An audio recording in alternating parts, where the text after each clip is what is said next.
Following The Ridiculous Six, Adam Sandler delivers The Do-Over, a buddy comedy in which Sandler gives David Spade's loser the chance to build a whole new life for himself. It's a much smaller film in scale than the aforementioned Western, and it's all the better for it, as it allows more focus on the characters and the story rather than endless silly jokes and too many side characters. Which is not to say The Do-Over doesn't have silly jokes, but it doesn't feel the need to hit you over the head with them too often.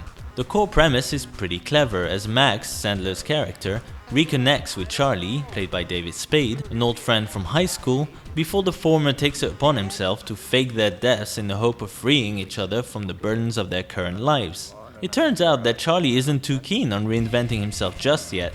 Plus it turns out that Max isn't the FBI agent he was claiming to be, so the whole thing gets pretty messy rather quick.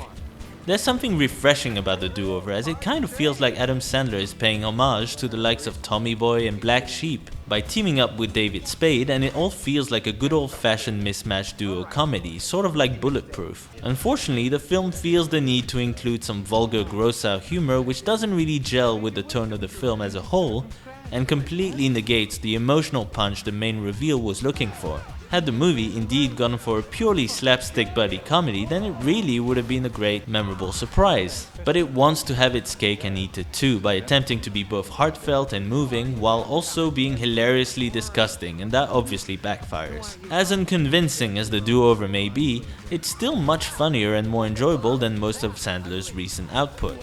It'll probably fade into obscurity pretty fast, but if you enjoy Sandler and Spade's style of comedy, then you'll enjoy parts of this movie for sure.